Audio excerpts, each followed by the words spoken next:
반갑습니다, 여러분. 고신대학교 신학과 우병훈 교수입니다. 오늘 제가 여러분들과 함께 나누고자 하는 이야기는 헤르만 바빙크의 계시철학이라는 책에 대한 이야기입니다. 이 계시철학이라는 책은요, 사실은 헤르만 바빙크가 20세기 초에 프린스턴 신학교에서 강의한 내용입니다. 그런데 그 당시에도 출간이 됐지만 작년, 그러니까 2018년에 영어로 다시 재출간이 되었거든요. 코리 브로욱이라는 사람과 나다나엘 스탄토라는 이 사람, 두 사람이 이 책을 다시 화란어를 검토해가지고 이 기존의 영어 번역을 수정하고 또 아주 자세한 그런 이 각주와 또 해설을 달아서 작년에 출간했습니다. 그런데 이제 올해 가을에 이 책이 우리말로 출간이 될 예정에 있습니다. 그래서 제가 그 원고를 미리 받아가지고 지금 읽고 있는데요. 내용이 너무 좋아서 여러분들과 함께 나누고자 합니다. 이 계시철학이라는 이 책은 영어로는 Philosophy of Revelation이라고 합니다. 근데 여러분, 이 영어에서 of라는 이 말, 그러니까 뭐뭐의 라고 번역되는 이 말은 보통 이제 두 가지로 설명이 될 수 있죠. 첫째는 이 뒤에 것이 목적어처럼 사용되는 경우입니다. 그러니까 Philosophy of Revelation이라고 했을 때에 이 뭡니까? 계시를 설명하는 철학, 이렇게 이 뒤에 revelation이라는 단어를 목적으로 설명할 수 있다는 것이죠. 그리고 또 달리 말하면은 이것이 주격으로도 나올 수 있습니다. 그래서 그렇게 보자면은 계시가 알려주는 철학, 이렇게 설명이 될 수 있는 것이죠. 이 두 가지 이 용법이 다 가능합니다.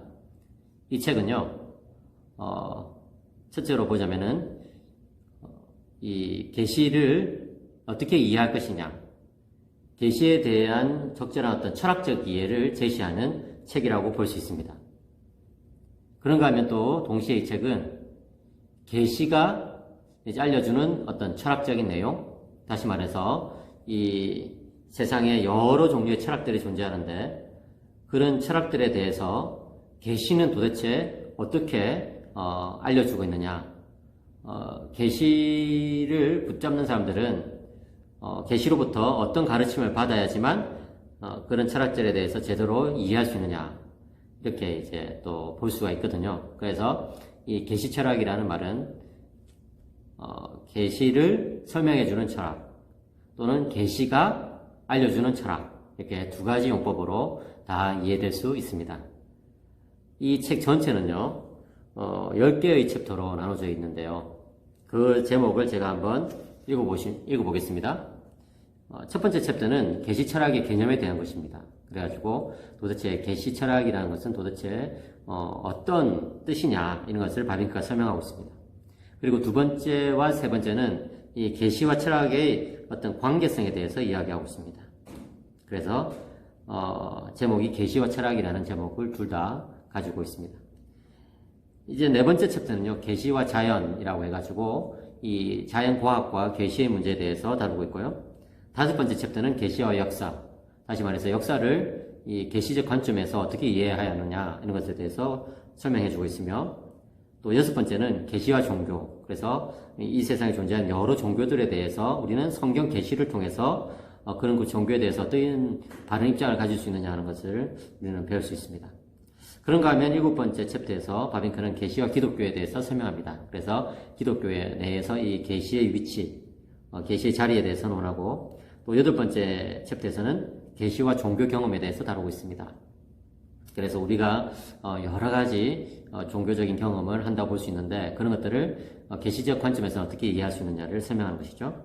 그 다음에 아홉 번째 챕터에서는 계시와 문화에 대해서 다루고 있습니다. 이 세상의 이 문화에 대해서 우리는 어떤 기독교적인 문화관을 가져야 하느냐 하는 것을 가르쳐 주고 있고, 또 마지막으로 계시와 미래 이렇게 해서 이 종말론적인 그런 측면들을 바빙크가 설명하고 있습니다. 이렇게 이 책은 전체 10개의 챕터로 이제 구성되어 있는데요. 그 하나하나가 굉장히 참 배울 것이 많은 좋은 내용들로 가득 차 있습니다. 또 이 책의 번역자인 박재현 박사님은 제가 아주 잘 알고 있는 분인데, 제가 칼빈 신학교에서 같이 공부한 분이거든요. 근데 참 번역을 굉장히 잘했어요. 그래가지고, 이 책이 아주 잘 이해될 수 있도록 그렇게 번역을 했습니다. 그리고 또 매 챕터 마지막에는 핵심 해제라고 해가지고 그 챕터의 이 핵심 메시지를 또 박재현 박사님이 잘 설명하고 있습니다. 그리고 또 관련된 성경 구절, 또 찬송가까지 이렇게 담고 있어요. 그래서 이 책을 일반 성도들도 또 좀 이해할 수 있도록 그렇게 잘 썼습니다. 굉장히 참 도움이 많이 돼요. 그래서 이 각 챕터 마지막에 있는 그 챕터에 대한 핵심 해제, 다시 말해서 핵심 메시지, 또 핵심 성경 구절, 그리고 또 핵심 적용, 또 핵심 용어, 그 다음에 핵심 찬송, 뭐 이렇게 이런 내용들을 먼저 보시고 나서 그 챕터를 읽으신다면 좀 더 좋을 것 같아요. 제가 이렇게 소개를 했지만 사실은 이 책이 술술 읽히는 그런 책은 아닙니다.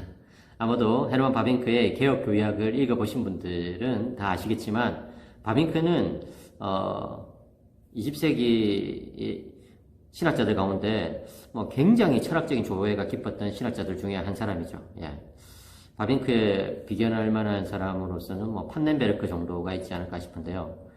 아무튼 바빙크는 굉장히 철학적인 조예가 깊은 사람이었어요. 그러다 보니까 글을 쓸 때에 많은 철학자들을 인용하고 또 그 철학자들의 사상을 아주 자유자재로 이렇게 다뤄주고 있거든요. 그러다 보니까 처음 읽는 분들은 아주 쉽지가 않을 겁니다. 그런데 그럼에도 불구하고 이 책을 읽는다면 참 오늘날 이렇게 유행하고 있는 여러 어떤 세계관들 있잖아요. 유물론적인 세계관, 또 자연주의적인 세계관, 또 과학 만능주의적인 세계관, 또 물질주의, 또 쾌락주의, 여러 어떤 오늘날 참 유행하고 있는 그런 세계관들, 그런 세계관들을 극복할 수 있는 아주 좋은 그런 어떤 관점을 갖게 될 것입니다. 이 책과 더불어서 바빙크가 쓴 기독교 세계관이라는 책도 이번 가을에 출간될 예정으로 저는 알고 있는데, 이 두 책을 같이 보완해서 읽으면 아주 도움이 될 것입니다. 그래서 저는 이 책이 비록 나오기 전이지만 여러분들에게 소개하고 싶어서 이 책을 이렇게 여러분들에게 말씀드립니다.